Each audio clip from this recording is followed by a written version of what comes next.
We live on a planet wrapped in blue. From space, Earth appears more ocean than land, a liquid world whose surface hides more than it reveals. Yet for all our satellites, our deep-sea probes, our ever-advancing technology, over 80% of the ocean remains completely unexplored. Not untraveled, unknown. Entire mountain ranges, trenches deeper than Everest is tall, and formations the size of cities lie silent beneath miles of crushing black water. Why? Because there is something in the human spirit that resists the abyss. We scan the skies for life on Mars while ignoring the secrets buried in the sea just beneath our feet. It is a frontier not just of pressure and darkness, but of fear. A place where sunlight fades into nothing and the rules of the surface no longer apply. In the deepest parts of the ocean, time slows. Currents whisper through canyons older than our species. Strange lights flicker in the void. Creatures built for realms we were never meant to see. And yet, we've started to look. We have mapped the seafloor with sonar. We've followed anomalies, chased whispers, and stumbled upon things that do not fit the story we've been told. Structures too geometric to be natural. Patterns too symmetrical to be coincidence. The ocean does not give up its secrets easily. It buries them under sediment, obscures them in shadows, and wraps them in pressure so immense it warps metal. But still, something ancient waits beneath. What if the past we think we know, the neat rise of civilization from caves to cities, is just one version of the story? What if the real beginnings of humanity, of gods and cataclysms and forgotten genius, are still down there, beneath miles of salt and silence? The ocean remembers everything. And now we begin to ask, not just what is down there, but what was left behind. It began not with a grand expedition, but with a pulse, a ping of sound sent into darkness. In the 20th century, as sonar technology became a standard tool for mapping the ocean floor, something strange began to happen. Engineers and oceanographers, expecting nothing more than sediment and slope, started to see shapes, angles, right-angled formations where none should exist, perfect lines stretching for miles, symmetrical structures rising from the abyss like the ghostly remnants of a buried architecture. At first, they were dismissed: glitches, calibration errors, natural formations twisted by human pattern recognition. But the patterns returned, again and again, from the coast of Japan to the waters off Cuba. From the Bahamas to the Mediterranean, the ocean was beginning to speak, and what it whispered didn't fit into any textbook. In 1968, the U.S. Navy's sonar scans off the Bimini coast in the Bahamas revealed a formation of stones arranged in a near-perfect linear path.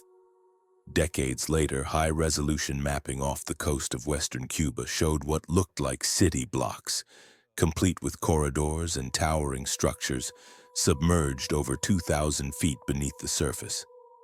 These were not isolated incidents. They formed a pattern, one that science tried to explain away but could never quite erase.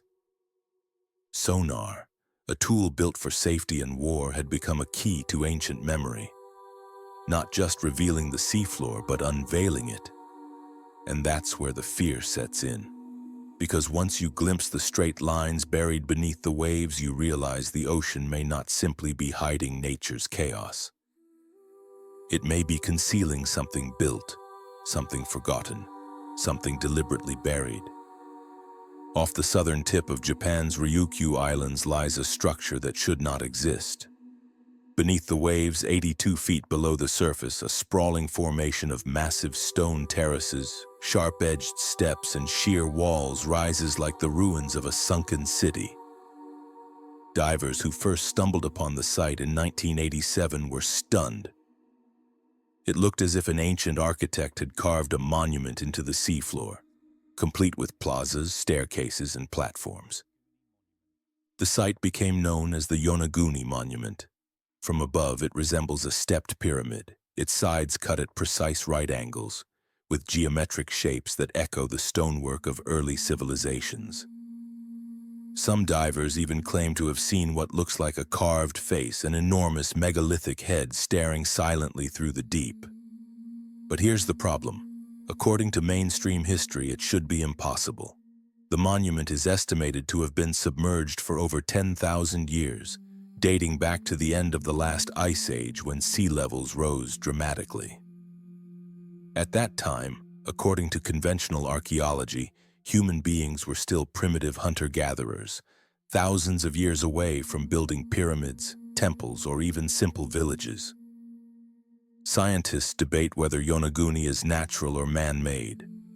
Some geologists argue it's nothing more than eroded sandstone, fractured over millennia by tectonic activity.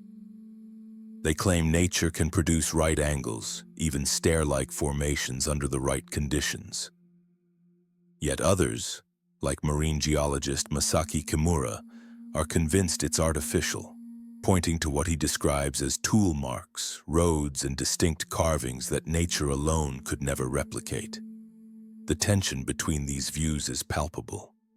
Are we looking at the remnants of a lost civilization, one advanced enough to cut massive stone blocks with mathematical precision, only to be swallowed by rising seas? Or are we simply seeing what we want to see, projecting order onto chaos? What makes Yonaguni so haunting is the scale. This isn't a single rock formation, but a network stretching hundreds of feet. Some claim it was once part of a much larger city, its foundations now scattered across the seabed. If true, this would push the origins of advanced architecture thousands of years further back than we've ever imagined, rewriting human history. Swimming through Yonaguni is like entering a silent labyrinth. The steps are so precise they seem built for giants. Shadows carve across flat terraces that resemble ceremonial platforms. And with every descending meter, the question deepens: who or what built this place? Mainstream archaeology insists there was no civilization capable of such feats 10,000 years ago. But the monument remains indifferent to our explanations, waiting in the stillness of the deep. Perhaps it's not just stone that lies beneath Yonaguni, but a memory of a time when humanity was older, more advanced, and far more vulnerable to the wrath of the sea than we dare admit.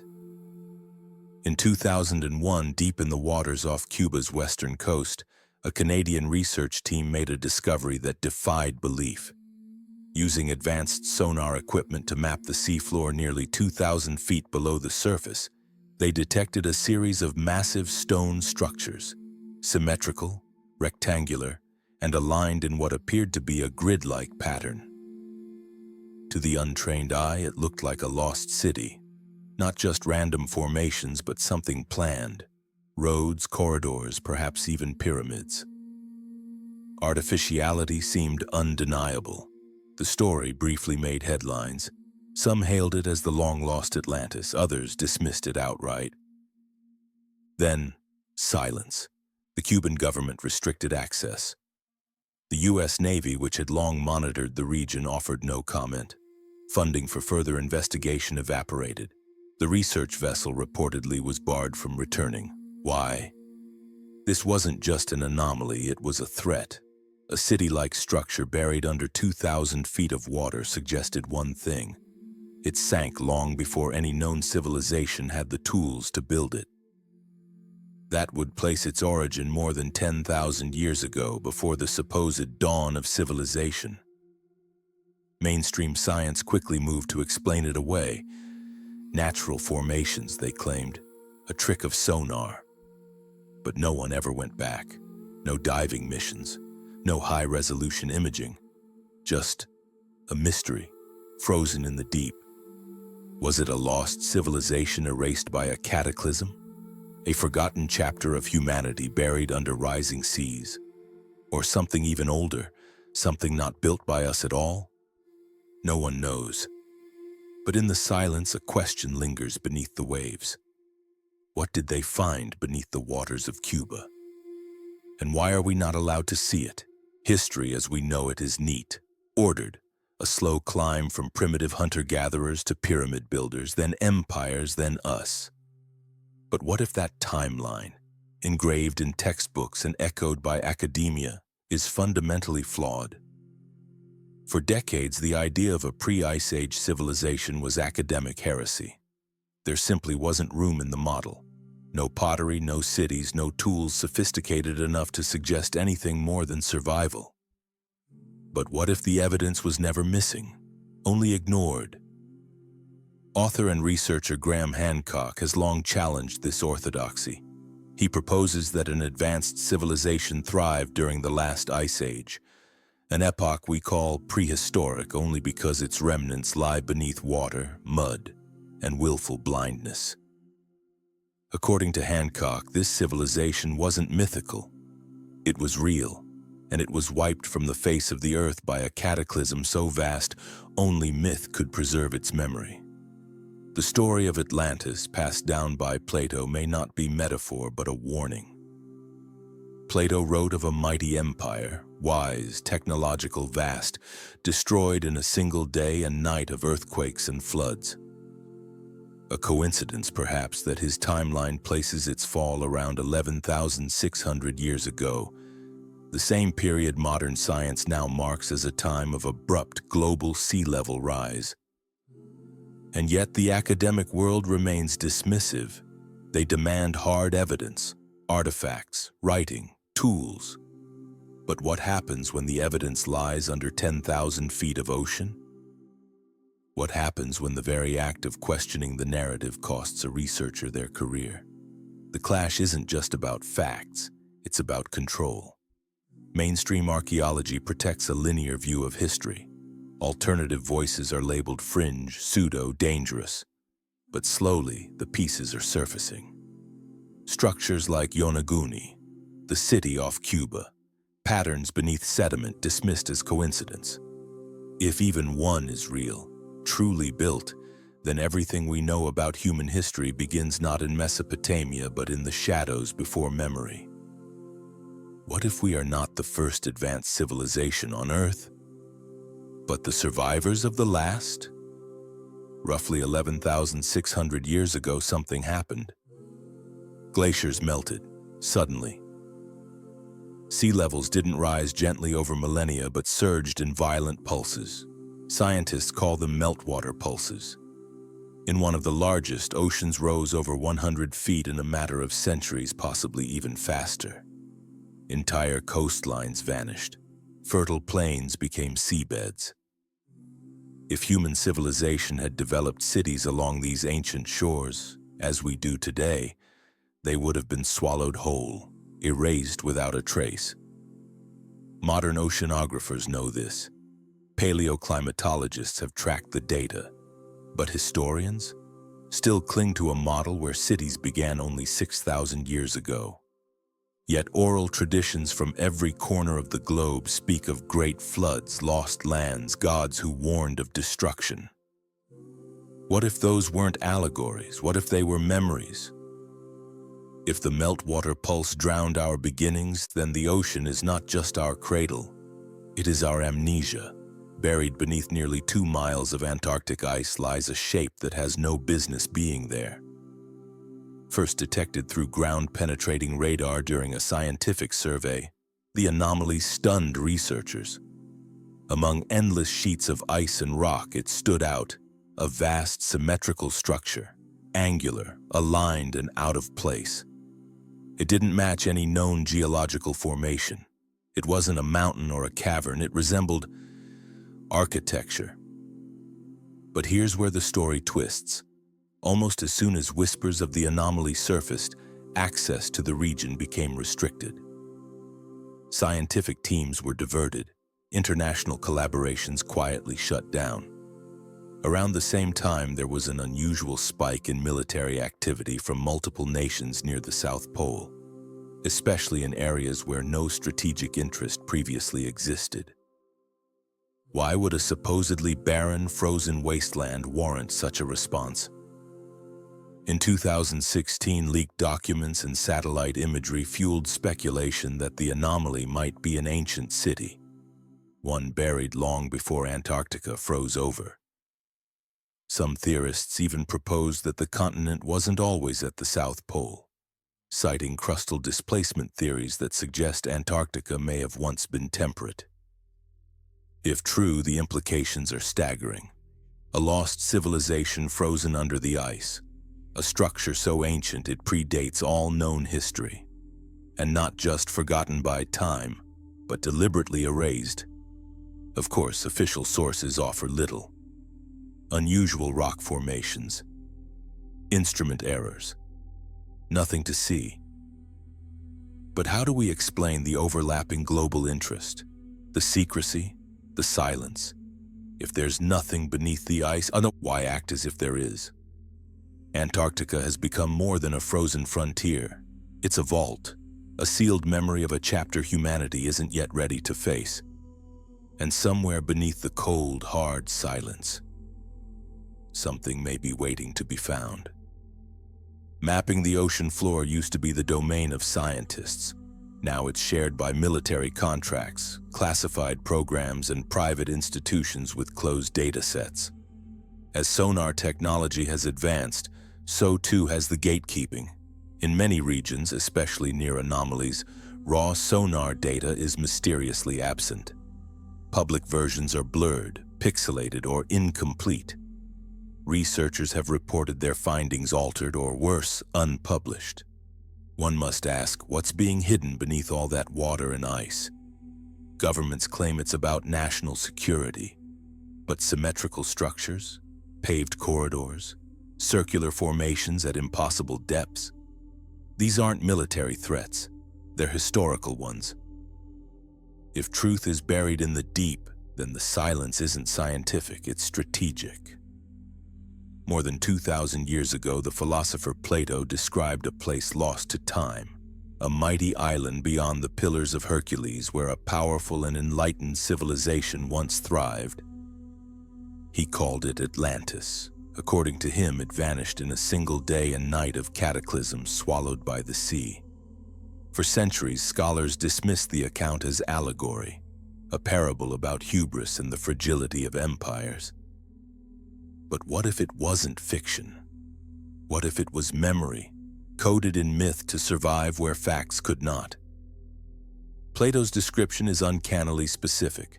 Concentric rings of land and water, advanced architecture, a vast naval fleet, and a moral decay that led to destruction.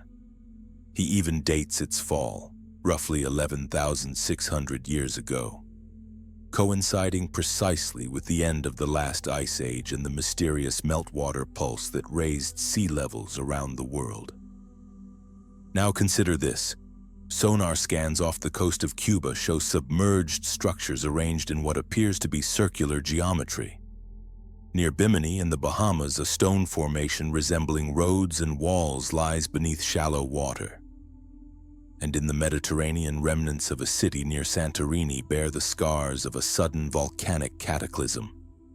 Each bears eerie resemblance to Plato's tale. Skeptics argue Plato's source was second-hand. They say he was quoting Egyptian priests, that his story was mythologized. But that only deepens the mystery. Why would Egyptian records speak of a sunken land so vividly unless they were preserving something ancient, perhaps even forbidden? Cultures throughout history have encoded memory and myth. When knowledge is dangerous, metaphor becomes a vault. When trauma is too vast, the story becomes symbolic. Atlantis may not be one place. It may be a whisper of something older, a lost age of human history when greatness rose before the flood. A civilization remembered not through bricks or scrolls, but through riddles passed down in the language of myth. And if Plato's account is a puzzle, then scattered across the ocean floor are the missing pieces. Atlantis has no single home. Over the centuries, researchers have placed it everywhere, from the Atlantic to Antarctica, from the Caribbean to the Mediterranean.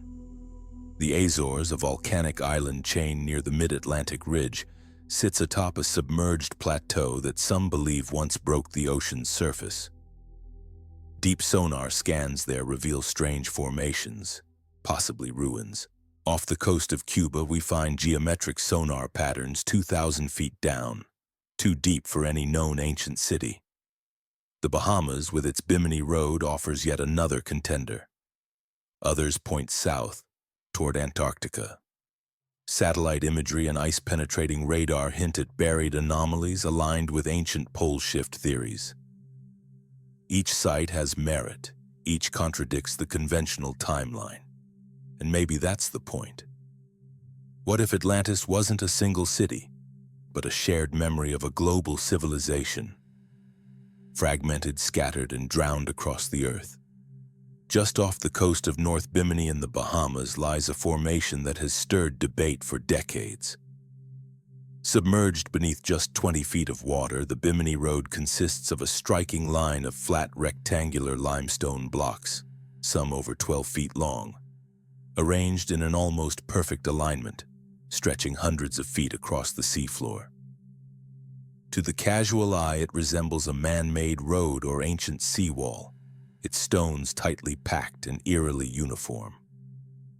Divers report sharp 90-degree corners, evenly spaced joints, and what appear to be chisel marks, features that seem to defy natural formation.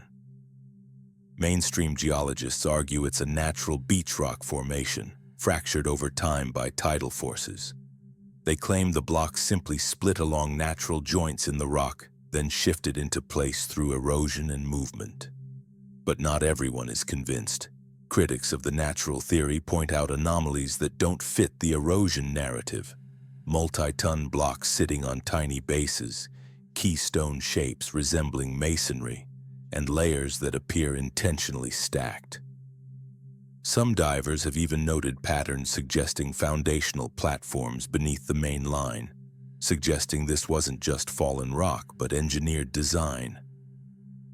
The alignment itself is another red flag.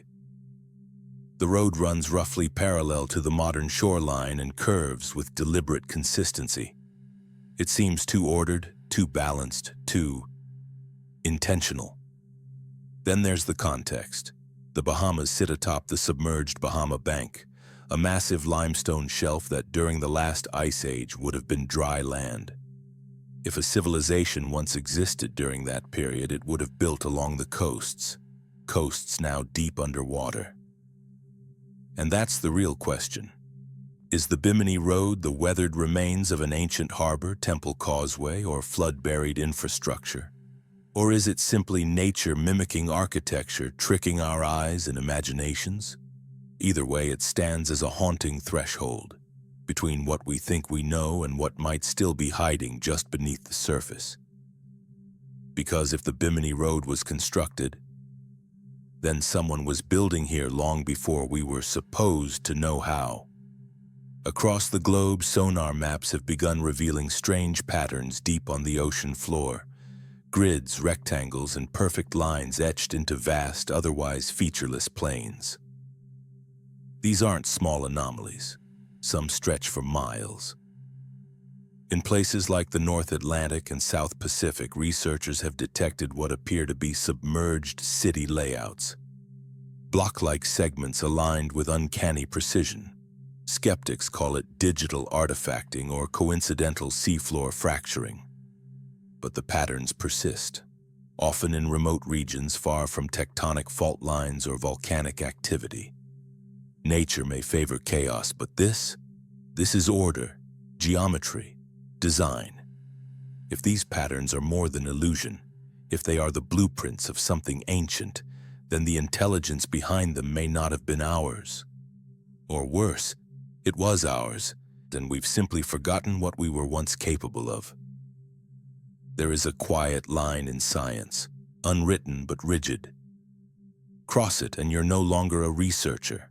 You're a fringe theorist, a pseudoscientist, a heretic.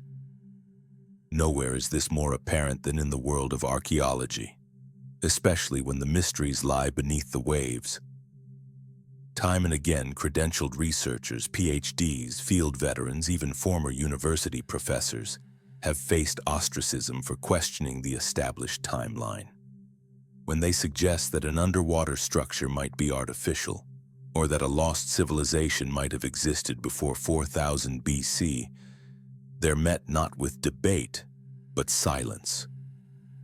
Take Dr. Masaki Kimura, the Japanese marine geologist who spent years studying the Yonaguni Monument. Despite decades of data and underwater dives, his conclusions that the formation was shaped by intelligent hands were dismissed outright. His reputation suffered. Graham Hancock, though not an archaeologist, is another lightning rod.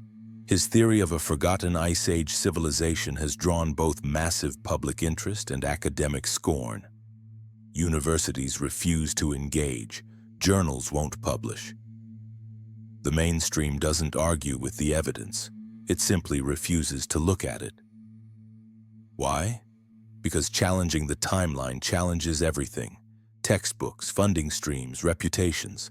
It forces institutions to admit that the foundation of their knowledge may be incomplete or wrong. And that kind of admission is bad for business, but the deeper truth may be even darker. What if it's not just about protecting careers, but about protecting a version of history that must remain intact? A version that places humanity's rise neatly within a framework of control. One where we know where we came from and who we are.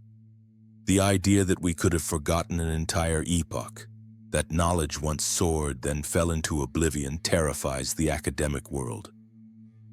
And so, heresy isn't punished with fire or exile anymore, it's punished with silence. Because in the end, the greatest walls are not built of stone or steel, but of consensus. When it comes to the ocean's secrets, the military always seems to arrive first, especially the Navy. Across the globe, from Cuba to the Indian Ocean, from Antarctica to the Mediterranean, many underwater anomalies have been discovered, then quickly classified. Research is shut down. Coordinates disappear. In some cases, civilian teams are barred from returning. These aren't rumors, they're documented events.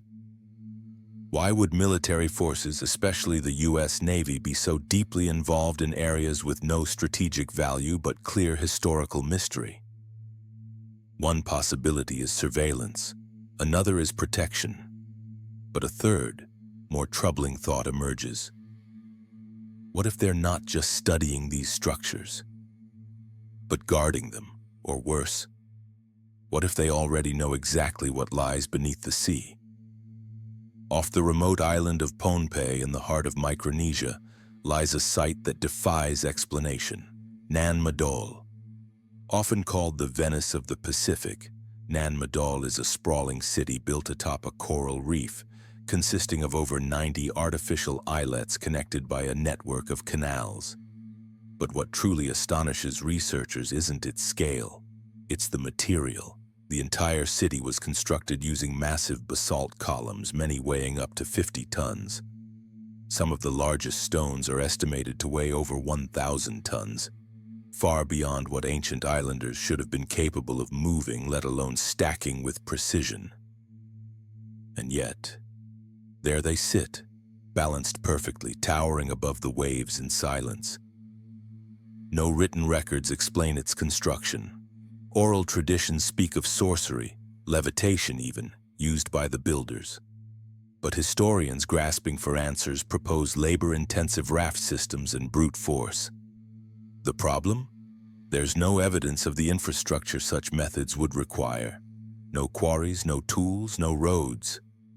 Worse still, no known culture on Pohnpei today claims direct descent from the builders. The city appears to have been abandoned centuries ago, its origin lost to time. Parts of it are now submerged, its outer walls gradually sinking into the sea as if the ocean is reclaiming what it once covered entirely. The basalt itself is another puzzle. These columns form naturally through volcanic activity, but they don't naturally stack themselves into fortresses. The way Nan Madol's stones interlock layer after layer implies planning, mathematics, and a scale of labor inconsistent with what we believe existed on the island. Why build such an enormous complex on the water exposed to the tides? Why drag tons of volcanic rock across jungle terrain to a coral reef? Unless the sea wasn't always there, unless the land was once higher or the water lower. Nan Madol may be the last visible remnant of something older, a city built when the Pacific looked very different. Its mystery is not just how it was built, but when. Across the Indian Ocean, evidence of forgotten architecture lies hidden beneath the waves. Off the coast of Dwarka, India, long believed to be the legendary city of Lord Krishna, divers have discovered submerged stone walls, stepped platforms, and temple-like structures, all dating back thousands of years beyond official timelines. In Indonesia, near the island of Java, the ruins of ancient temples now rest underwater, complete with intricate carvings still visible beneath layers of coral. These aren't isolated incidents. Each structure shares key traits: religious symbolism, massive stonework, precise geometry, and inexplicable age. Why are so many sacred sites lying just beneath sea level? Why do their alignments match ancient astronomical patterns? A global pattern is beginning to form. From Asia to the Pacific, the story repeats. Temples built before the flood, swallowed by time. What we call myth may simply be memory, carved in stone and buried in the sea. Take a step back, zoom out, look not at the ruins individually but together, scattered like bones across the floor of forgotten oceans. Yonaguni, Bimini, the sunken formations off Cuba, Nan Madol, Dwarka, different continents, different cultures, different timelines. And yet, the similarities are impossible to ignore.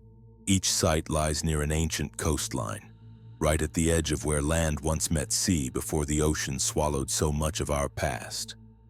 All show signs of geometric planning, right angles, sharp turns, symmetry. Many rest on fault lines or magnetic anomalies, hinting at a forgotten knowledge of Earth's energy.